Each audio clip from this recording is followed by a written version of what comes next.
करीब चंद्र सूरज की आयु लग, जे जीव का रहे शरीर। सतगुरु से भेटा नहीं तो अंत कीर का कीर। जगत गुरु तत्वदर्शी संत रामपाल जी महाराज जी के बोध दिवस व कबीर परमेश्वर जी के निर्वाण दिवस के उपलक्ष्य में 4 दिवसीय 17, 18, 19 और 20 फरवरी 2024 को विशाल भंडारा व संत गरीब दास जी महाराज जी की अमर वाणी का खुला पाठ और साथ ही दहेज मुक्त विवाह व रक्तदान शिविर, साथ ही आध्यात्मिक प्रदर्शनी जैसे कई भव्य कार्यक्रमों का आयोजन किया जा रहा है, जिसमें सर्व मानव समाज सादर आमंत्रित है। स्थान सतलोक आश्रम, धनाना धाम, जिला सोनीपत, हरियाणा।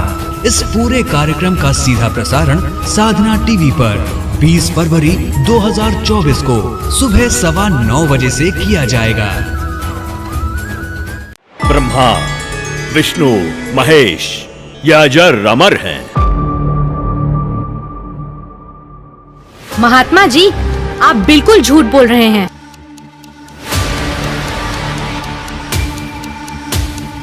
ज्यादा बात मत बना लड़की। आप ये भोली भाली जनता को क्यों गुमराह कर रहे हो? तेरे पास क्या प्रमाण है? बताती क्यों नहीं? मैं आपको प्रमाणित करती हूँ। तो तुम ही बताओ, कौन है पूर्ण परमात्मा? महात्मा जी, थोड़ा धीरज रखिए और सुनिए।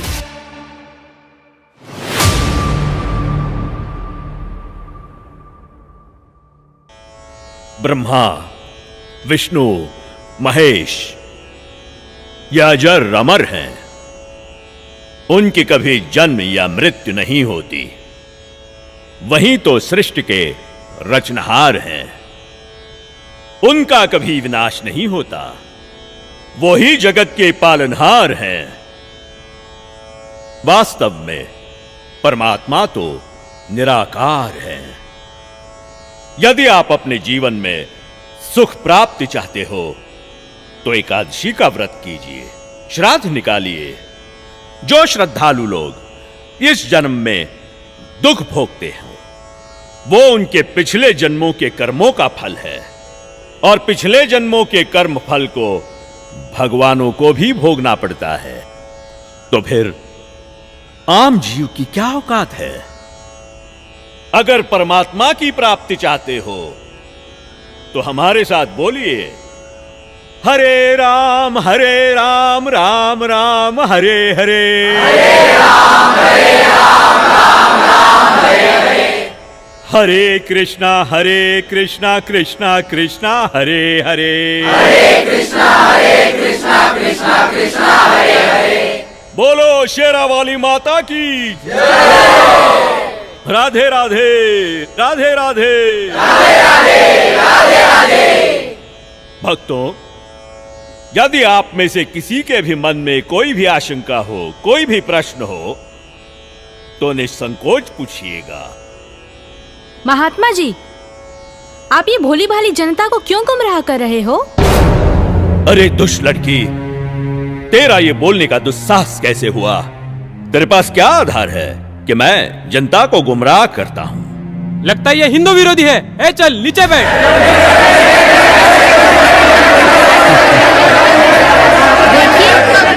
देखिए, हमारी इसी सोच की वजह से इन धर्मगुरुओं ने हमें गलत दिशा प्रदान की है। मैं भी हिंदू धर्म की हूँ और मैं अपने धर्म को श्रेष्ठ मानती हूँ। दरअसल पाखंड केवल हिंदू धर्म में ही नहीं बल्कि मुस्लिम धर्म तथा अन्य धर्मों पर भी चरम सीमा पर है।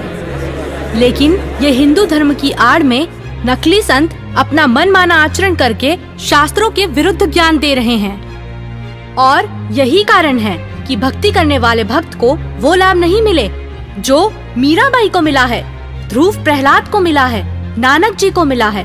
मैं किसी का विरोध नहीं कर रही। मैंने खुद अपने शास्त्रों को पढ़ा है और मेरे मन में भी कुछ प्रश्न हैं।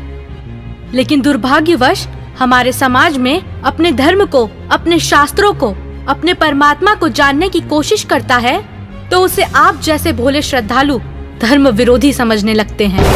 पर आज मैं जो आप सभी को सच्चाई बताने जा रही हूँ जो शायद आपने पहले कभी नहीं सुनी होगी।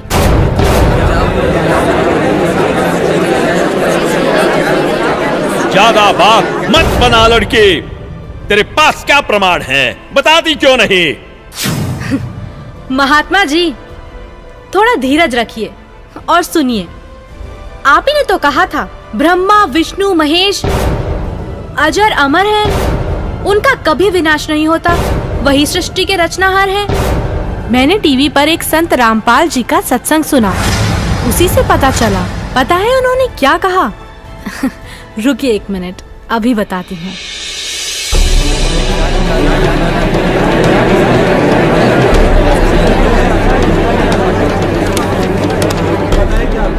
श्रीमद् देवी भागवत पुराण, जिसके तीसरा स्कंद अध्याय 5 पृष्ठ 123 पर लिखा है कि मैं विष्णु, ब्रह्मा तथा शंकर तुम्हारी कृपा से विद्यमान हैं। हमारा तो आविर्भाव, जन्म तथा तिरोभाव मृत्यु होती है। हम नित्य अविनाशी नहीं हैं। श्रीमद् भागवत महापुराण तीसरा स्कंद अध्याय 4 पृष्ठ 10 श्लोक 42 पर लिखा है, हे मात ब्रह्मा, मैं तथा शिव तुम्हारे ही प्रभाव से जन्मवान हैं, नित्य नहीं है। महात्मा जी, थोड़ा धीरज रखिए और सुनिए। और हमारे धर्मगुरु ये आचार्य और शंकराचार्य, ये मंडलेश्वर, ये संत ऋषि, मैं ऋषि, ये आज तक ब्रह्मा विष्णु महेश की उत्पत्ति नहीं बता सके हमने। इनको जरो अमर बतावे, विष्णु जी और शिव जी को। इनका कोई जनक नहीं, इनका कोई माता पिता नहीं। ये खाक पड्डा इन सदग्रंथों को मूर्ख बना रहे थे हमने हजारों वर्षों से। अपना जीवन नाश किया, हमारे सारे पूर्वज भूत बनवा दिए, फिर उनके श्राद्ध निकलवावें, शास्त्र विरुद्ध साधना करवावें और आने वालों को भी नरक में ही ले जाते हैं। अब आपको दिखाते हैं ब्रह्मा विष्णु महेश की उन्हीं की जीवनी में क्या स्थिति है, देखिएगा। श्रीमद् भगवत, श्रीमद् देवी भागवत यानी देवी पुराण, गीता प्रेस गोरखपुर से प्रकाशित।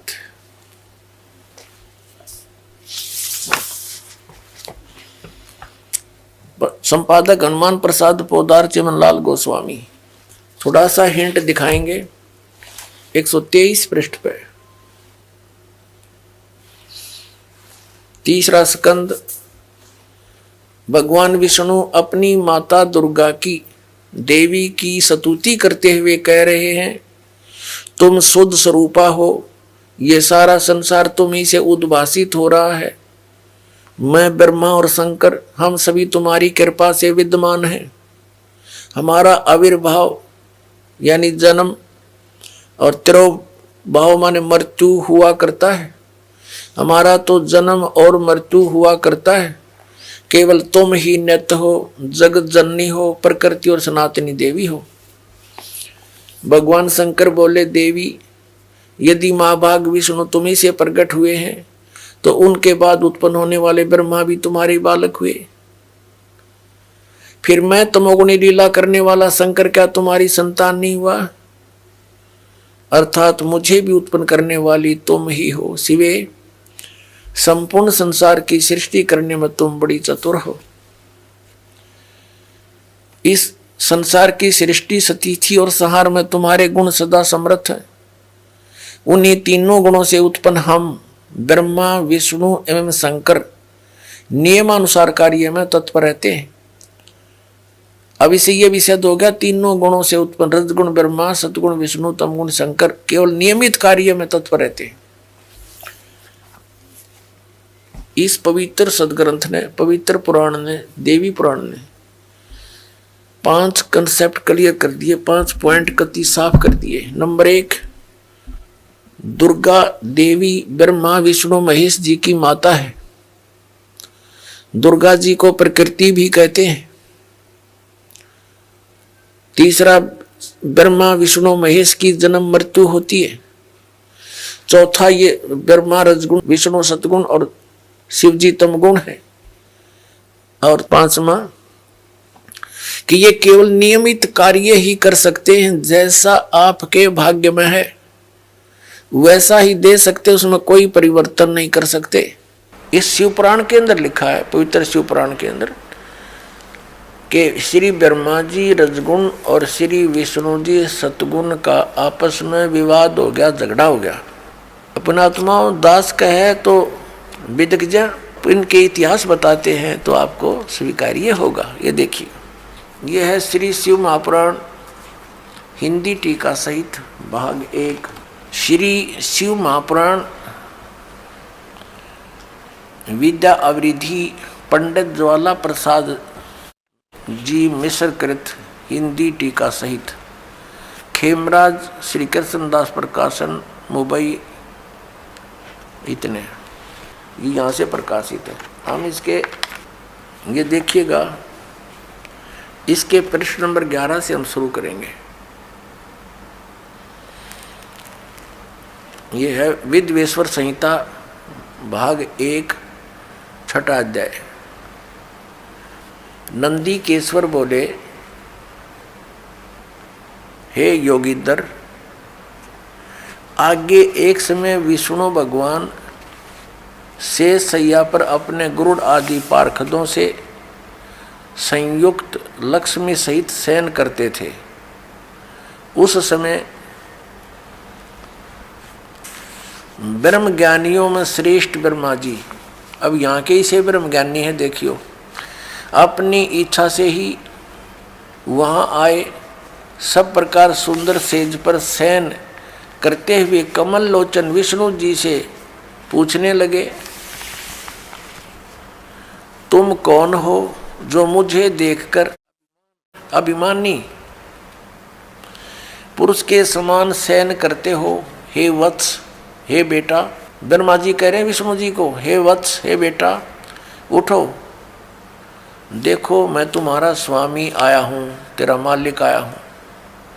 आए हुए गुरु को देखकर जो अभिमान करता है, उस द्रोही मूड का प्रायश्चित होना उचित है। यह सुनकर विष्णु जी के अंतर में तो क्रोध हुआ, अंदर तो बड़ा गुस्सा आया, पर ऊपर तो शांत बने रहे, परंतु बाहर से शांत रहे और बोले, हे वत्स, हे बेटा, तुम्हारा मंगल हो, बैठो, इस आसन पर विराजमान हो। अब विष्णु जी कहे, उसने ब्रह्मा जी को कहा, जा बेटा बैठ जा। इस समय तुम्हारा नेत्र कुटिल और मुख वक्र यानी टेढ़ा क्यों हो रहा? गुस्से में हो रहा था ब्रह्मा जी। ब्रह्मा जी बोले, हे वत्स, हे बेटा विष्णु, तुमको समय के प्रभाव से अभिमान है। हे पुत्र, मैं तुम्हारा रक्षक और जगत का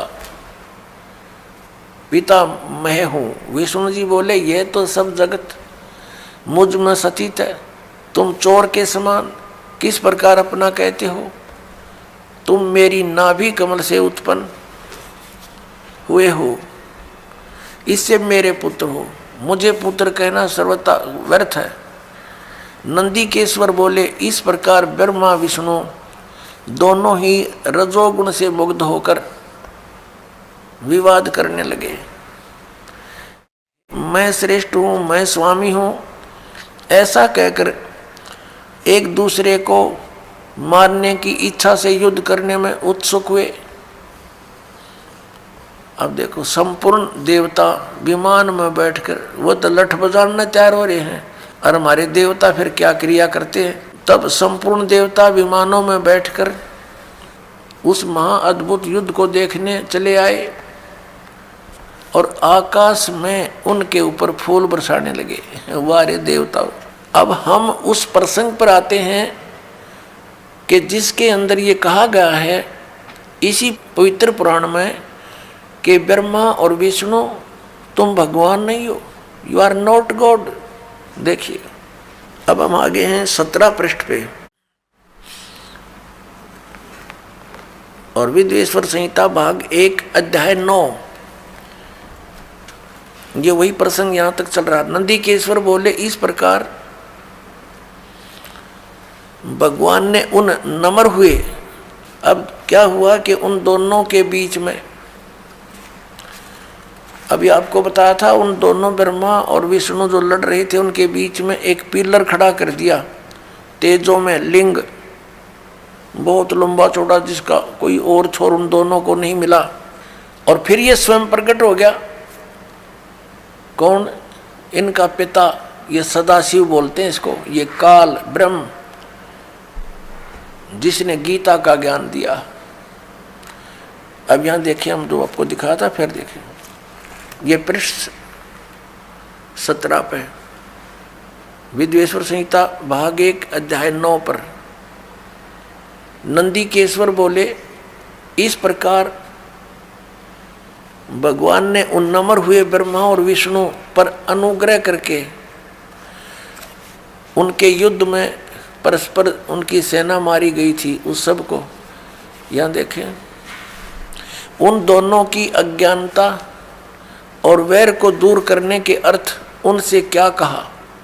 भगवान, काल भगवान ने, सदाशिव ने क्या कहा कि मेरे सकल और निष्कल यानी साकार और निराकार में भेद से 2 रूप हैं, परंतु और ईश्वर नहीं है, मेरे अतिरिक्त कोई प्रभु नहीं है। इस कारण उनके 2 रूप नहीं हो सकते, पहला सतम रूप और दूसरा पीछे मूर्तिमान रूप धारण किया। इसमें ब्रह्म रूप निष्कल है, ये निष्कल है, निष्फल नहीं, और ईश्वर रूप सगुण है। मेरे ये दोनों रूप सिद्ध हैं, दूसरे किसी के नहीं हो सकते। इस कारण तुम दोनों को अथवा दूसरों को ईश्वर तव की प्राप्ति नहीं हो सकती। तुमने जो अज्ञान से अपने को ईश माना, तुमने अज्ञान से अपने को ईश यानी भगवान माना, यह बड़ा अद्भुत हुआ। उसके दूर करने को ही मैं रण स्थान में आया।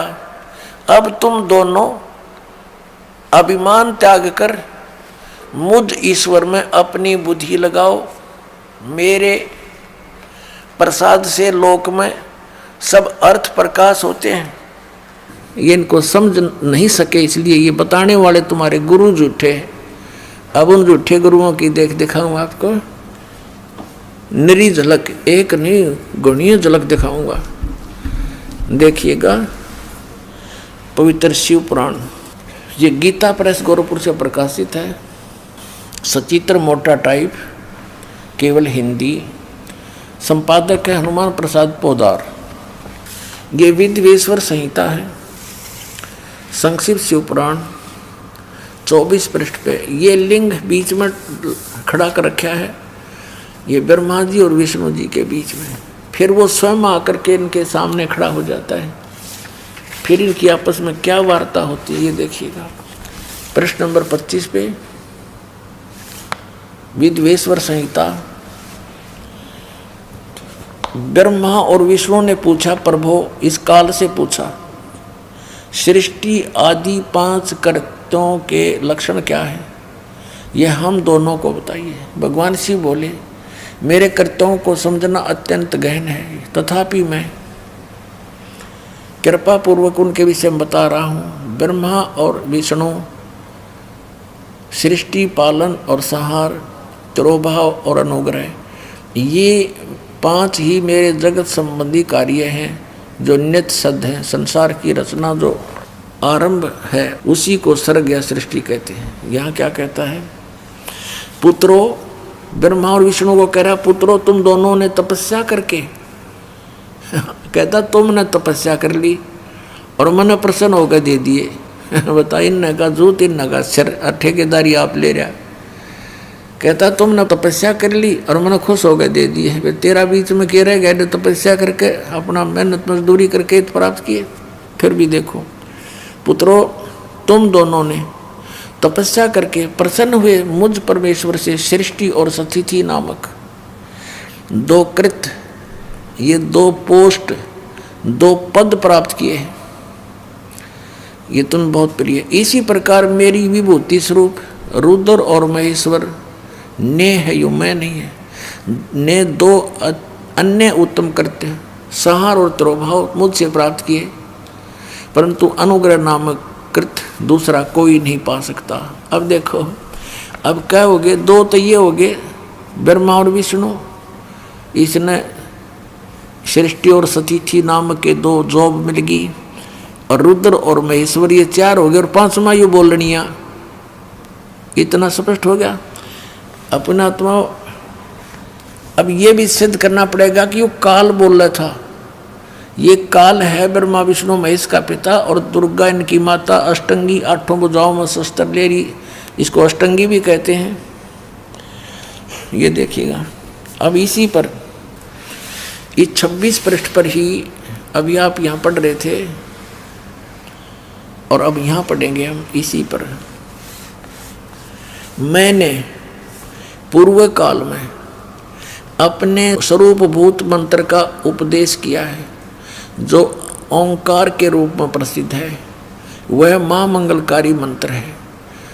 सबसे पहले मेरे मुख से ओंकार यानी ओम प्रकट हुआ, जो मेरे स्वरूप का बोध कराने वाला है। ओंकार वाचक है, मैं वाच्य हूँ।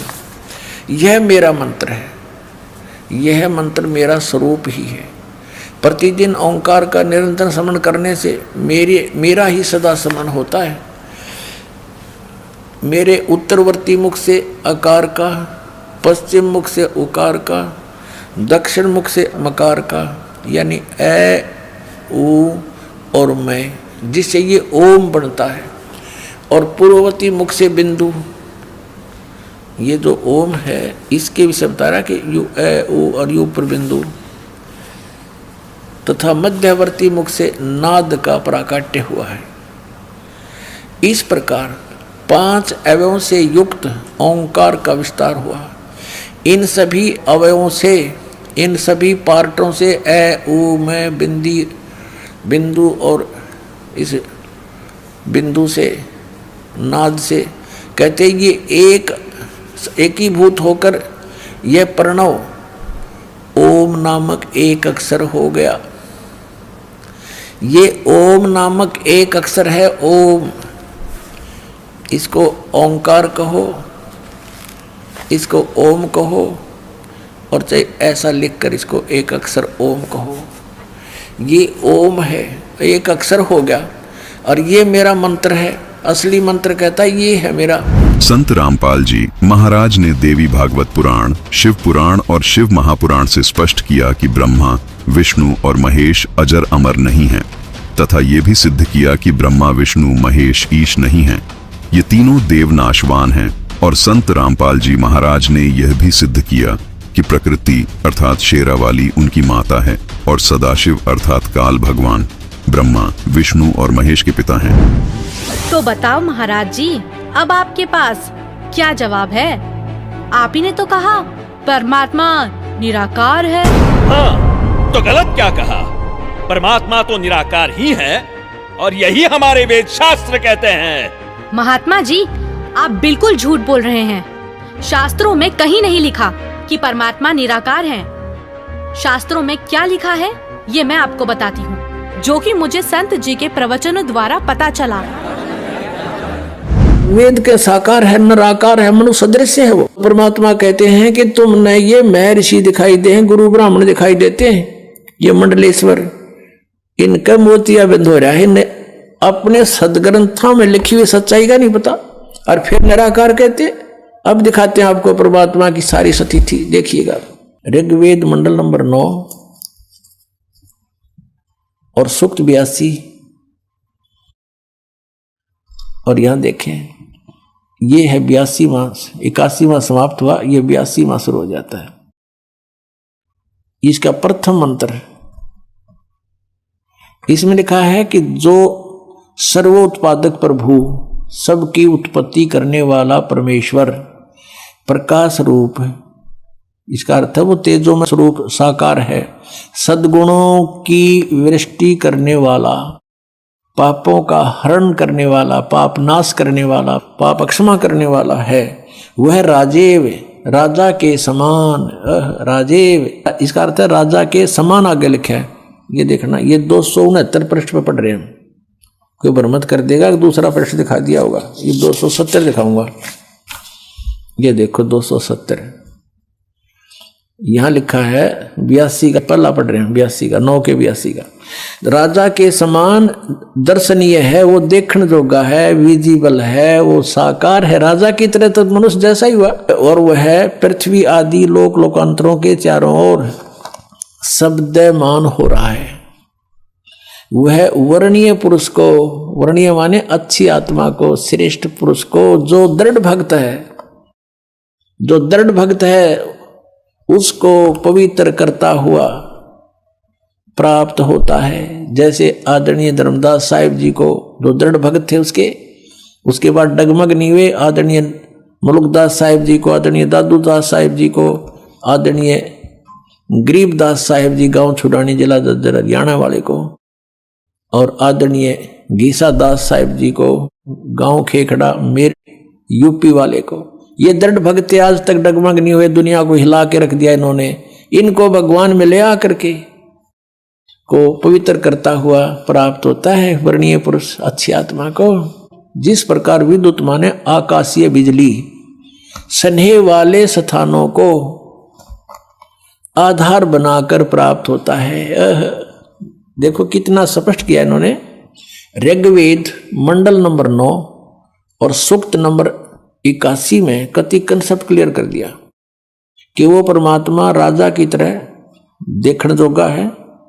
राजा का अर्थ है कि वो शक्तिशाली होता है, मनुष्य सदृश ही है, राजा के समान है और साकार है, देखने जोगा है। शास्त्रों में लिखा है, यजुर्वेद अध्याय 5 मंत्र 1, 6, 8, यजुर्वेद अध्याय 1 मंत्र 15, यजुर्वेद अध्याय 7 मंत्र 39, ऋग्वेद मंडल 1 सूक्त 31, मंत्र 17, ऋग्वेद मंडल 9 सूक्त 86, मंत्र 26, 27, ऋग्वेद मंडल 9 सूक्त 82, मंत्र 1 से 3। इसमें ये लिखा है कि परमात्मा साकार है।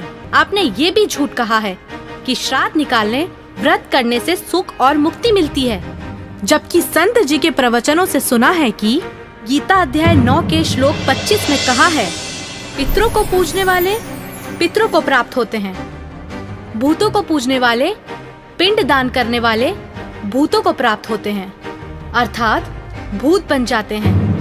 गीता अध्याय 6 श्लोक 16 में लिखा है कि हे अर्जुन, ये योग ना तो अधिक खाने वाले का, ना बिल्कुल ना खाने वाले का, ना अधिक जागने वाले का, ना अधिक शयन करने वाले का, और ना ही एक स्थान पर बैठकर साधना करने वाले का सिद्ध होता है। गीता अध्याय 16 श्लोक 23-24 में कहा है कि शास्त्र विधि को त्याग कर जो साधक मनमाना आचरण करते हैं, उनको ना तो कोई सुख होता है, ना कोई सिद्धि प्राप्त होती है, तथा ना उनकी गति अर्थात मोक्ष होता है। अब जैसे 16वें अध्याय के 23वें श्लोक में ये कहा कि शास्त्र विधि को त्याग कर जो मनमाना आचरण करते हैं, उनको कुछ भी लाभ नहीं होता, ना उनकी गति हो, ना उनको कोई सुख हो, और ना उनकी कोई सिद्धि प्राप्त हो। यूजलेस। फिर क्या फायदा उस भक्ति का। और देखिएगा इन तीनों देवताओं की भक्ति भी शास्त्र विधि त्याग का मनमाना आचरण है। ये देखिएगा, यही गीता प्रेस गौरवपुर से प्रकाशित है। 16वें अध्याय का 23वां श्लोक दिखाते हैं।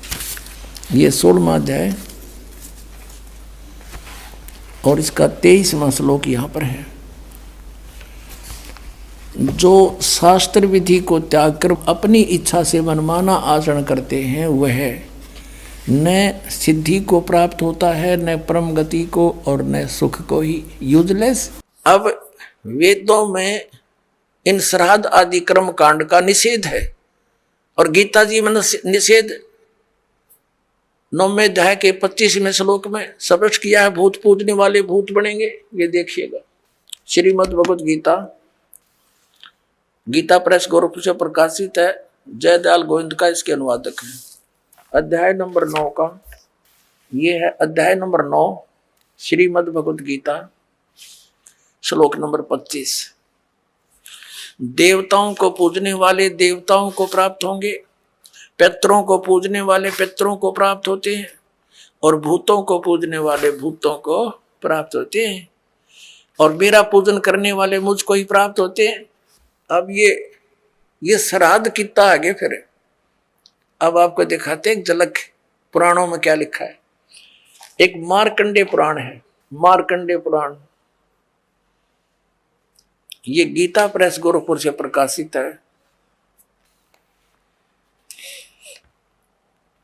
गीता प्रेस गोरखपुर से प्रकाशित है। ये गीता प्रेस गोरखपुर से प्रकाशित है। ये 242 पृष्ठ पे संक्षिप्त मार्कंडेय पुराण, रोच्य मुनि की उत्पत्ति कथा। मार्कंडेय जी कहते हैं कि ब्राह्मण पूर्व काल की बात है, प्रजापति रुचि ममता और अहंकार से रहित इस पृथ्वी पर विचरते थे। उन्हें किसी से भय नहीं था, वे बहुत कम सोते थे। उन्होंने न तो अग्नि की स्थापना की थी न अपने लिए घर ही बना रखा था। वे एक बार भोजन करते और बिना आश्रम के ही रहते थे। उन्हें सब प्रकार की आसक्तियों से रहित एवं मुनिवर्ती में देख उनके पितरों ने उनसे कहा, ये देखिए चारों आगे भूत बन रहे, ये देखो, ये रुचि ऋषि है, ये इनके पहले बने हुए वो पंडित जी सारे भूत पूज का भूत बन गए। अब ये दिख गए इसने सारे इकट्ठे। पितर बोले, बेटा विवाह स्वर्ग और अपवर्ग का हेतु होने के कारण एक पुण्यमय कार्य है। ये तो इन पितरों के वचन हैं, ये तो पितरों के वचन है जो अपनी सलाह दे रहे हैं। अब देखना, उसे तुमने क्यों नहीं किया? ग्रस्त पुरुष समस्त देवताओं, पितरों, ऋषियों और अतिथियों की पूजा करके पुण्यमय लोकों को प्राप्त करता है। वह सभा के उच्चारण से देवताओं को शब्द से पितरों को तथा अन्नदान, बलि, वैष्णदेव आदि से भूत आदि प्राणियों एवं अतिथियों को उनका भाग समर्पित करता है। बेटा, हम ऐसा मानते हैं कि गृहस्थ आश्रम को स्वीकार न करने पर तुम्हें इस जीवन में कलेश पर कलेश उठाना पड़ेगा तथा मृत्यु के बाद और दूसरे जन्म में भी कलेश ही भोगना पड़ेगा। रुचि ने कहा, पितरगण, परिग्रह मात्र ही अत्यंत दुख एवं पाप का कारण होता है तथा उसे मनुष्य की अधोगति होती है, उससे मनुष्य की अधोगति होती है। यही सोचकर मैंने पहले क्षत्रिय संग्रह नहीं किया। अब यहां देखो, पितर बोले, बेटा जितेंद्रिय होकर आत्मा का प्रक्षालन करना उचित है, किंतु तुम जिस मार्ग पर चल रहे हो वह मोक्ष मार्ग है। बता, इसने तो घटिया मान रहे मोक्ष मार्ग ने कि तुम जो कर्म कर रहे हो जिस मार्ग पर चले तो मोक्ष मार्ग है। अरे हम बतावांगे पितृवृंद का मार्ग। देखिए, रुचि ने पूछा, पितामहो, वेद में कर्म मार्ग को अविद्या कहा गया है। जो तुम सलाह दे रहे हो वो कर्म कांड, श्राद्ध श्रूद निकालना, पितृ पूजना, वो तो मूर्खों की विद्या, अविद्या का है, मूर्खों का सलाह कही है। फिर क्यों आप लोग मुझे उस मार्ग में लगाते हैं? पितर भी कहते हैं। पितर बोले, यह सत्य है कि कर्म को अविद्या ही कहा गया है, इसमें तनिक भी मिथ्या नहीं। फिर थारा सर बच गया, फिर क्या रह गया? बता भाई, ये हमारे पुराणों में लिखा है। अब इस बात को पितर भी मानते हैं। आप जो साधना करें तो मोक्ष मार्ग है और आप फिर उसको सलाह दे रहे हैं भूत पूज, श्राद्ध निकाल, ब्याह करवा, अरे यो नरक मार्ग है। और आप भी मानते हैं कि आप जो मार्ग अपना रहे हो तो मोक्ष मार्ग है। और रुचि कहता है वेद के अंदर तो इसको अविद्या, मूर्खों की साधना बताइए, तो पितर भूत पूजना, श्राद्ध निकालना, और पितर स्वीकार भी कर रहे हैं। कहा ऐसा ही है, इसमें कोई मिथ्या नहीं। फिर ये बकवाद गढ़ रखी, अग्रम ऐसा कर लो, पितर ऐसा कर देते हैं, पितर पुत्र दे देते हैं, टट्टू दे देते हैं, अपा भूखे मरे। बतावे मूर्ख बना रखा। अरे क्या चल क्या रहा है इस लड़की का? अरे कोई तो रोको उसे। महात्मा जी, थोड़ा धीरज रखिए और सुनिए। संत रामपाल जी ने अभी तक प्रमाण सहित यह साबित कर दिया है कि ब्रह्मा विष्णु महेश अजर अमर नहीं है। परमात्मा निराकार नहीं बल्कि निराकार है, यानी मनुष्य की तरह साकार है। वहीं संत रामपाल जी महाराज ने यह भी साबित किया कि श्राद्ध करना गलत है। अब जानते हैं कि हमारे धर्म गुरु जो मंत्र जाप देते हैं, क्या उनसे सुख प्राप्त हो सकता है? अगर परमात्मा की प्राप्ति चाहते हो तो हमारे साथ बोलिए, हरे राम राम राम हरे हरे, हरे कृष्णा कृष्णा कृष्णा हरे हरे। बोलो शेरा वाली माता की राधे राधे राधे राधे। गीता जी में है कोई मंत्र ऐसा? पवित्र हिंदू धर्म में जितने भी पुण्यात्मा हैं अब गीता जी को सिरोधार्य मानते हैं और नाम जपते हैं, हरे राम हरे कृष्ण राधे राधे श्याम मिला दे, ओम नमः शिवाय, ओम भागवते वासुदेव नमः, एवं नमः। ये पता नहीं कितने मंत्र बना रखे। गीता जी में है कोई मंत्र ऐसा? गीता जी में फाइनल फैसला कर रखे है। गीता जी अध्याय नंबर 8 के श्लोक नंबर 13 में कहा कि ओम इति एक अक्षरम ब्रह्म व्यवहारण मामनुसमरण ये प्रयाति तदंदेहम सयाति परमाम गति। मुझ ब्रह्म का, माम ब्रह्म, मुझ ब्रह्म का केवल ओम इति एक अक्षरम, ये ओम एक अक्षर है, नथिंग एल्स, और कुछ नहीं। श्रीमद् भगवत गीता जयदयाल गोविंद का इसके अनुवादक हैं। अध्याय नंबर 8 के श्लोक नंबर 13 हम आपको दिखाते हैं। ये क्या बताता है 13वें श्लोक में? ओम इति एकाक्षरम ब्रह्म व्यवहारण माम अनुसमरण ये प्रयाति तजंदेहम स याति परमाम गतिम। माम ब्रह्म, मुझ ब्रह्म का केवल ओम यह एक अक्षर है जो उच्चारण करके सिमरण करता हुआ यह प्रयाति तजंदेहम जो शरीर छोड़कर जाता है ये सिमरण करता हुआ स याति परमाम गतिम जो ओम से मिलने वाली, यह शुरू किया ओम ओम, यह इनका अनुवाद है। यह एक अक्षर रूप ब्रह्म को उच्चारण करता हुआ, अक्षर रूप ब्रह्म को नहीं। ये वो कहता माम ब्रह्म, मुझ ब्रह्म का केवल एक ओम अक्षर है, नथिंग एल्स। निचिंतन करता हुआ शरीर त्याग कर जाता हुआ पुरुष परम गति को प्राप्त होता है, यानी ओम से होने वाली जो परम गति है ये ओम।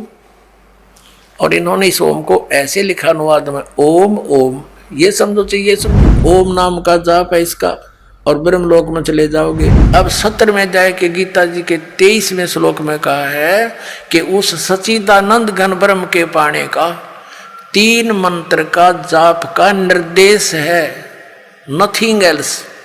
निर्देश माने नथिंग और कुछ नहीं, सिंपल ओनली डायरेक्शन। ये है, देखिएगा 17वें अध्याय का और 23वां श्लोक श्रीमद् भगवत गीता, और ये 17वां अध्याय 17वें का 23वां श्लोक है। ओम तत्सत इति निर्देश है ब्रह्मण है त्रिविध है समर्थ है ब्राह्मणा तेन वेदा च यज्ञा विहिता पुरा। ओम ओम तत् तत् सत सत, ऐसे यह 3 प्रकार का सच्चिदानंद घन ब्रह्म उस परम अक्षर ब्रह्म का मंत्र कहा है। अब सच्चिदानंद घन ब्रह्म परम अक्षर ब्रह्म का मंत्र ओम तत् सत, उसको पाने का। ओम तो पुण्यात्मा सीधा है ब्रह्म अक्षर पुरुष का, और जो तत् है वो अक्षर पुरुष का, और सत है ये परम अक्षर ब्रह्म का। ये भी कोड वर्ड है, सांकेतिक शब्द है। ओम और तत् जो सांकेतिक शब्द है वो दोनों मिलकर ये सतनाम बनता है 2 अक्षर का। और जिसका भी आज तक मोक्ष हुआ और महापुरुषों ने इस सतनाम का जाप किया है। और जो सत है वो सारनाम की तरफ संकेत है, वो भी कोई अन्य मंत्र है, वो सांकेतिक कोड वर्ड दास के पास है, इस पृथ्वी विश्व में किसी के पास नहीं। अरे क्या क्या चल क्या रहा है इस लड़की का? अरे कोई तो रोको उसे। ये लड़की सही बोल रही है।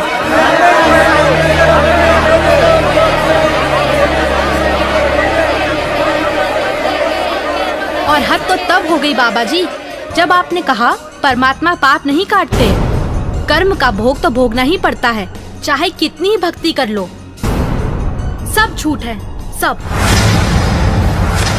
आपको पता है हमारे शास्त्र क्या प्रमाणित करते हैं? मैं बताती हूँ, जो कि मुझे संत जी के प्रवचनों द्वारा पता चला है। ऋग्वेद मंडल 10 सूक्त 161 मंत्र 2, 5 सूक्त 162 मंत्र 5, सूक्त 163 मंत्र 1 से 3 में लिखा है कि परमात्मा जो चाहे वो कर सकता है, प्रत्येक प्रकार के रोग कष्ट को नष्ट कर सकता है, और यदि कोई मृत्यु के भी निकट पहुंच जाता है तो उसे 100 वर्ष की आयु प्रदान कर सकते हैं। कबीर देव जी, कबीर परमेश्वर जी, यदि हमारी आयु शेष ना हो उसको भी आयु प्रदान कर सकते हैं। और इस दास के इस आध्यात्मिक जीवन काल में एक नहीं हजारों की संख्या में ऐसे उदाहरण है यहाँ इस संगत के अंदर, जिन्होंने सच्चे दिल से भगवान की नियमित मर्यादा में रहकर साधना की है, उनकी कह करके आयु बढ़ा रखी है पुण्यात्माओं। और यही वेद प्रमाण देते हैं कि पूर्ण परमात्मा अपने साधक की आयु को भी बढ़ा देता है। अब थोड़ा सा प्रमाण वेद दिखाते हैं आपको। अब देखिएगा ऋग्वेद भाषा भाष्य द्वितीय भाग, ये किसने अनुवाद किया है, कहाँ से छपा है? प्रकाशक हैं पंडिता राकेश रानी, प्रधान कार्यालय वेद मंदिर, महात्मा वेद भिक्षु सेवा आश्रम, लेखराम नगर अब्राहिमपुर, पोस्ट ऑफिस मुखमेलपुर, दिल्ली, दूरभाषित ने दान संस्थान, ठीक है, दिल्ली से। इसके अंदर इस ऋग्वेद मंडल नंबर 10 सूक्त नंबर 161 का और दूसरा मंत्र है ऋग्वेद मंडल नंबर 10 सूक्त 161। ये देखिएगा, ये 161वां सूक्त है और इसका मंत्र नंबर 2 है।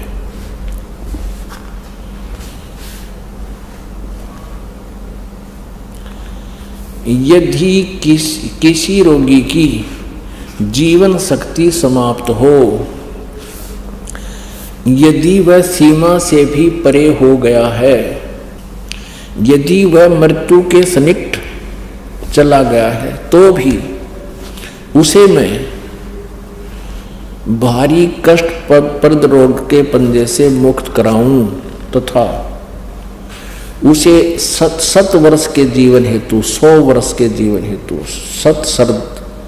सत सरदाए, यानी 7 माने 100, शरद माने सर्दी ऋतु, नौकाग्रहण इसने 40 दिवाली खा रखी है। ऐसे ये यानी 7 वर्ष के जीवन हेतु बल संपन्न करूं। भावार्थ, यदि रोगी की जीवन शक्ति समाप्त हो, यानी जीवन खत्म हो गया हो रही है और उसका रोग सीमा को पार कर गया है, तब भी परमात्मा उसे इस कष्टप्रद रोग से मुक्त कर 7 वर्ष यानी 100 वर्ष का जीवन दे सकता है। अब दिखाते हैं आपने वेद में क्या लिखा है। अब यजुर्वेद, इसका अनुवाद करता भी महर्षि सिद्धानंद है। देख कमाल की बात है।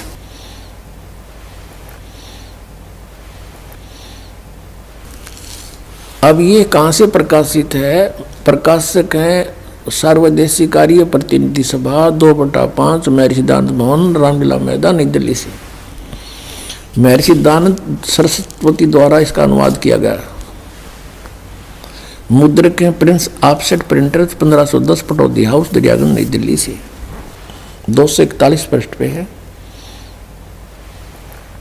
8वां अध्याय यजुर्वेद भाषा भाष्य, ये 13वां मंत्र है। 13वां, इसमें क्या लिखा है? देव कर्तस्य ऐनस्य अवजनम असि, मनुष्य कर्तस्य ऐनस्य अवजनम असि, पितर कर्तस्य ऐनस्य अवजनम असि, आत्म कर्तस्य ऐनस्य अवजनम असि, अन्नस्य अवजनम असि। ओए होए। अब इसका अनुवाद यहाँ किया है इन्होंने 242 पृष्ठ पे। ये 241 पर हम पढ़ रहे थे। यहाँ देखो,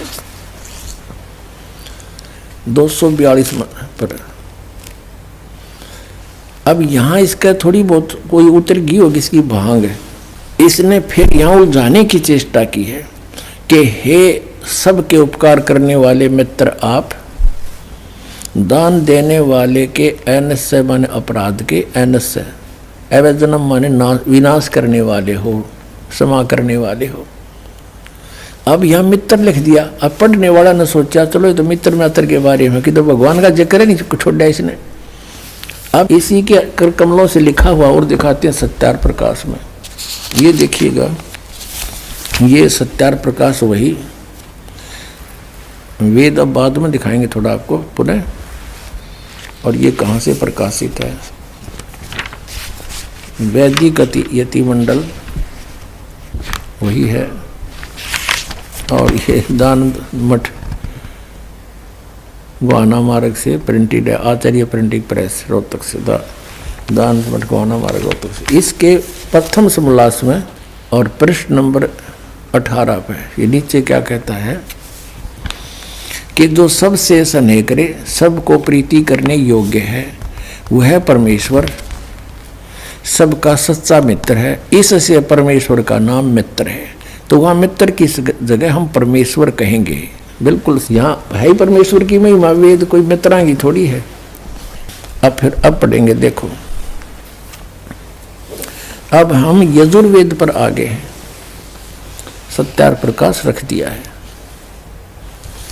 अब इसके हम 8वें अध्याय के वही 13वां मंत्र पढ़ रहे हैं। हे सबके उपकार करने वाले मित्र यानी परमेश्वर आप, देव कर्तस्य दान देने वाले के, ऐनस्य माने अपराध के, पाप के, ऐनस्य माने अपराध को हो चाहे पाप को, इसी के शब्दों में ऐनस्य माने पाप के, दूर करने वाले हो, नाश करने वाले हो, छुड़वाने वाले हो, क्षमा करने वाले हो, कुछ भी बोलो इन शब्दों को। ऐनस्य माने पाप के, ऐनस्य माने अपराध को हो चाहे पाप को, नाश करने वाले हो, दान देने वाले के। और मनुष्य कर्तस्य साधारण मनुष्य के किए हुए, ऐनस्य माने अपराध यानी पाप के विनाश करने वाले हो। और पितृ कर्तस्य पिता के किए हुए, ऐनस्य माने विरोधाचरण के, नहीं पाप के लिखना चाहिए इसने। अच्छी तरह हरने वाले हो यानी दूर करने वाले हो, अपने किए हुए पाप के दूर करने वाले हो। ऐनस्य ऐनस्य अधर्म के अधर्म यानी पाप के पाप, घोर पाप के नाश करने हारे हो। विद्वान यानी जानता हुआ मैं जो कुछ भी अधर्म आचरण किया करता हूँ वह करूँ, अनजान में जो कुछ भी किया करता हूँ वह करूँ, उस सब ऐनस्य माने पाप के दूर करने वाले हो। युद्ध परमात्मा के तनु का है वेद ज्ञान दाता कि वो परम अक्षर ब्रह्म है, वो घोर पाप का भी नाश कर देता है, घोर पाप के। और जो कुछ भी करता हूँ या करूँ उसको भी पाप नाश कर देता है। और ये कहते हैं पाप नाश भगवान नहीं कर सकता। तो अब क्या सिद्ध हुआ कि वेद ज्ञान सच्चा है, इसको सभी मानते हैं, और वेदों में परमात्मा की महिमा है। और महात्मा जी आपको तो ये भी नहीं पता पूर्ण परमात्मा कौन है। अच्छा लड़की, तो तुम ही बताओ कौन है पूर्ण परमात्मा? पूर्ण परमात्मा वो है जिसने सृष्टि की रचना की है। उस परमेश्वर का नाम है कबीर। मैं आपको प्रमाणित करती हूँ, जो कि मुझे संत जी के प्रवचनों द्वारा पता चला है। वो परमात्मा नर आकार है, मनुष्य सदृश्य है, वो सह शरीर है, उसका नाम कबीर है। और ऊपर सतलोक में रहता है, वहां भी मनुष्य सदृश्य है, राजा के समान मुकुट धारण करता है वो परमात्मा। अभी सभी पवित्र धर्मों के पवित्र सदग्रंथों से प्रमाणित किया जाएगा। ये देखिएगा यजुर्वेद, प्रकाशक हैं सार्वदेशिक आर्य प्रतिनिधि सभा 2/5 महर्षि दानंद भवन, रामलीला मैदान, नई दिल्ली से। ये यहाँ से छपा है, मुद्रक है Prince offset printers 1510 Pataudi house Daryaganj नई दिल्ली से। इस 5वें अध्याय का 32वां श्लोक आपको दिखाते हैं। ये है 5वां अध्याय 5वां, और ये यजुर्वेद, ये 32वां अध्याय श्लोक है, मंत्र है। यहाँ लिख रखा उसी गसी कबीर अंगारी असी। अब हम इसको कबीर बोलते हैं, बै कबीर, ये वह है, हम वह बोला करें। जैसे किसी का नाम वेद प्रकाश होता, अब कहेंगे आ वेद प्रकाश आजा। जैसे कोई धर्मवीर है तो धर्मवीर बोला करें हम, ये हमारा अपना लोकल लैंग्वेज है। तो हम इसको कबीर को कबीर बोलते हैं। अंगारी माने पापों का शत्रु, बमभारी माने बंधनों का शत्रु, इन्हीं का। फिर है सवर ज्योति रित धामा असी। ये देखो, हे जगदीश्वर जिस कारण आप कांतिमान हैं। अंगारी माने छोटे चलन के जीवों, छोटे चलन वाले जीवों के शत्रु नहीं। ये तो बकवाद कर रखी, अनुवाद ठीक नहीं किया। अंग अरि माने शत्रु, अरि इसको संधि छेद करें, अंग अरि। अग अग माने अंग माने पाप होता है, पाप का शत्रु। और इसने क्या कर दिया, इसका अर्थ यूँ कर दिया, संधि छेद करते समय इसको ऐसे कर दिया। और हम इसको अगर जैसे ये यजुर्वेद है, यही इसका इन्हीं से सेट होगा ये मामला। अब ये 36वां अध्याय यजुर्वेद का दानंद द्वारा अनुवाद है इसका।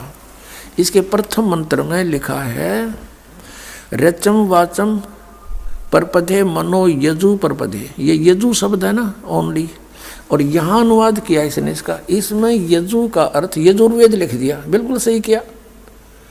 अब ये यजु है, यहाँ लिखना पड़ेगा कि ये यजुर्वेद के विषय में है। ये पूरा अब बना इसका अर्थ यजुर्वेद।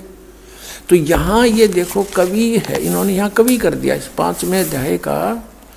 और ये जो 32वां श्लोक हम पढ़ रहे हैं, इसमें ये जो कबीर शब्द है, इसको इन्होंने ऐसे कर लिख दिया। अब इसका अर्थ करते समय यह लिखना चाहिए था कबीर देव लिख देते। ये कबीर वह लिख के कबीर लिख देते, कबीर देव लिख देते, तो हम उसको कबीर देव बोल रहे हैं। कबीर देव, हम उसको कबीर देव, देव माने परमेश्वर, कबीर साहब हैं, यहाँ लिखना चाहिए वो कबीर देव हैं। ये कहना कवि इनकी वो समस्या भी हल हो जाए। कवि वो कबीर देव लिखना था, कबीर देव हैं, हम उसको कबीर साहब बोलते हैं। कबीर अपनी लोकल लैंग्वेज में वो कबीर साहब हैं। बमभारी माने बंधनों के, अरि माने शत्रु। ये तारा दिए जिसकी बकवास है विस्तार तेरा। अरि माने शत्रु, बंधनों के शत्रु, बस ये छोड़ दो। यानी बंधन के शत्रु, अरि माने शत्रु, बम्ब माने बंधन, बंधनों के शत्रु बंदी छोड़ हैं कौन, वो कबीर हैं, कबीर देव हैं। और अंगारी माने पाप नाशक, ये गलत अनुवाद किया इसने। और फिर कौन है वो, रित धामासी, रित धामा, सतधाम युक्त, सतलोक युक्त। हम सतधाम कहें, उन्हें सतधाम, सतलोक कह देते हैं। लोक कहो धाम कहो एक ही बात है। सतलोक युक्त यानी रित धामा, यानी वो सतलोक वाले हैं, सतलोक में रहते हैं। और सवर ज्योति स्वयं प्रकाशित, सवर ज्योति इन अडंगा कर रखा है, अंतरिक्ष को प्रकाश करने वाले। सवर ज्योतिष का अर्थ है स्वयं प्रकाशित, तेजो में शरीर युक्त परमात्मा है। देखिएगा ऋग्वेद मंडल नंबर 9 सूक्त 82 का। अब 2 पढ़ते हैं। वो परमात्मा किस उद्देश्य से आता है, हे परमात्मन उपदेश करने की इच्छा से आप महापुरुषों को प्राप्त होते हो, अच्छी आत्माओं को, महान आत्माओं को प्राप्त होते हो। और आप अत्यंत गतिशील पदार्थ के समान हमारे आध्यात्मिक यज्ञों को प्राप्त होते हो। यानी अत्यंत गतिशील पदार्थ के समान, यानी जैसे बिजली चलती है, बिजली जैसी गति से आप और उपदेश करने के लिए आते हो, यहाँ पर सच्चा ज्ञान देने के लिए। आप कबीर देव हैं, आप कबीर देव, यह लिखना था, सर्वज्ञ लिख दिया। आप यहाँ लिखना था आप कबीर देव हैं, हम उसको कबीर साहब कहते हैं।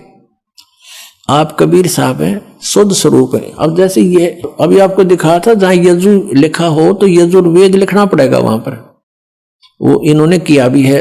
महर्षि दानंद ने यजुर्वेद के 36वें अध्याय के प्रथम मंत्र में यजु का अर्थ यजुर्वेद किया है, तो यहां लिखना था वो कबीर देव है, वो शुद्ध स्वरूप है।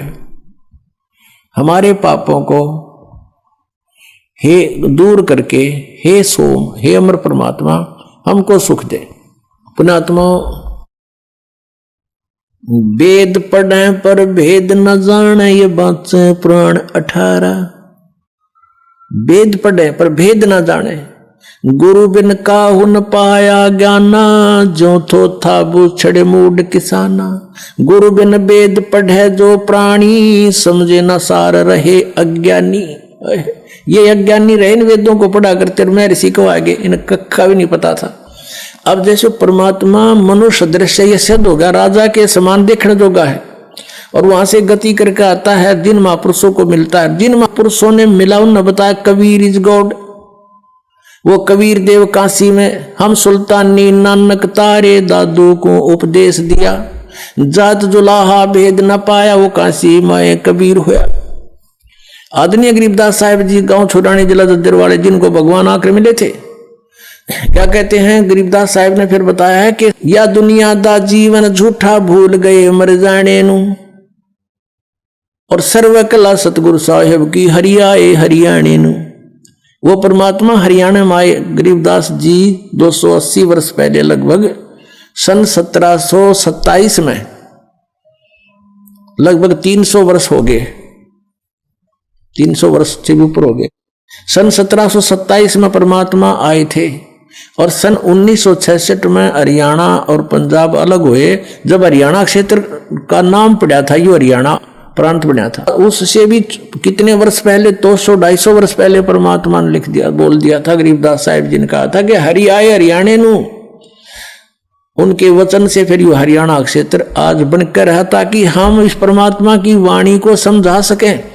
अगर ये वाणी 200 वर्ष पहले बोलते, 100 वर्ष 50 वर्ष पहले से बोलते, तो कौन से कहा थे हरियाणा था ही नहीं, जब नाम निशान नहीं था। तो ये हरियाणा बनवा दिया, रीबिया वाणी हमारे को याद दिला दी कि हरि आए हरियाणे नू। प्रमाण 1। पवित्र यजुर्वेद अध्याय 29 मंत्र 25। जिस समय भक्त समाज को शास्त्र विधि त्याग कर मनमाना आचरण कराया जा रहा होता है, उस समय कबीर देव तत्व ज्ञान को प्रकट करता है। प्रमाण 2। पवित्र सामवेद संख्या 359 अध्याय नंबर 4 के खंड नंबर 25 का श्लोक नंबर 8, जो कबीर देव तत्व ज्ञान लेकर संसार में आता है, वह सर्वशक्तिमान है तथा काल के कर्म रूपी किले को तोड़ने वाला है, सर्व सुखदाता है तथा सर्व के पूजा करने योग्य है। ऋग्वेद मंडल 9 सूक्त 86 मंत्र 17। ऋग्वेद मंडल 9 सूक्त 86 मंत्र 18। ऋग्वेद मंडल 9 सूक्त 86 मंत्र 19। ऋग्वेद मंडल 9 सूक्त 86 मंत्र 20। अथर्ववेद कांड नंबर 4 अनुवाक नंबर 1 मंत्र नंबर 7। मुस्लिम धर्म के पवित्र शास्त्र कुरान शरीफ सूरत फुरकानी 25 आयत 52 से 59 में लिखा है कि कबीर परमात्मा ने 6 दिन में सृष्टि की रचना की तथा 7वें दिन तख्त पर जा विराजा, जिससे परमात्मा साकार सिद्ध होता है। राग तिलंग महला 1 पंजाबी गुरु ग्रंथ साहिब पृष्ठ नंबर 721। बाइबल में भी लिखा है, सृष्टि की रचना परमात्मा ने की, जिनका नाम है कबीर।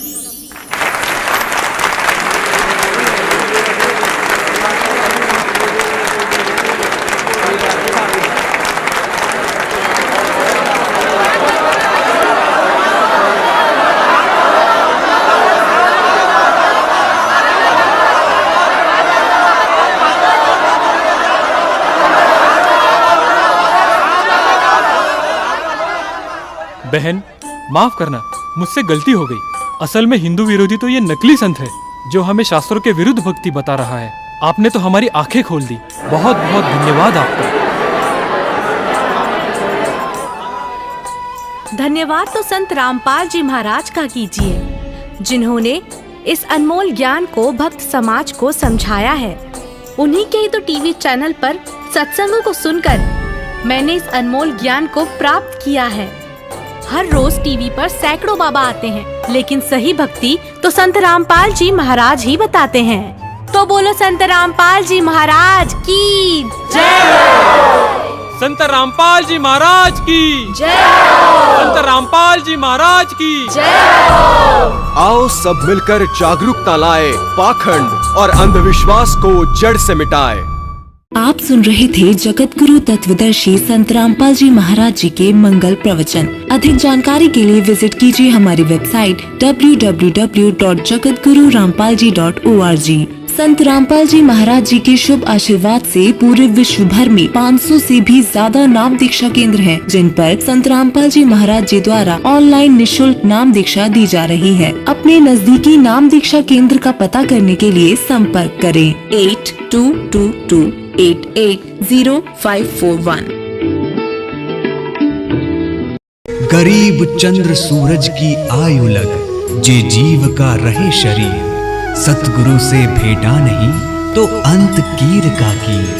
जगत गुरु तत्वदर्शी संत रामपाल जी महाराज जी के बोध दिवस व कबीर परमेश्वर जी के निर्वाण दिवस के उपलक्ष्य में 4 दिवसीय 17, 18, 19 और 20 फरवरी 2024 को विशाल भंडारा व संत गरीब दास जी महाराज जी की अमर वाणी का खुला पाठ और साथ ही दहेज मुक्त विवाह व रक्तदान शिविर, साथ ही आध्यात्मिक प्रदर्शनी जैसे कई भव्य कार्यक्रमों का आयोजन किया जा रहा है, जिसमें सर्व मानव समाज सादर आमंत्रित हैं। स्थान सतलोक आश्रम, धनाना धाम, जिला सोनीपत, हरियाणा। इस पूरे कार्यक्रम का सीधा प्रसारण साधना टीवी पर 20 फरवरी 2024 को सुबह 9:15 बजे से किया जाएगा।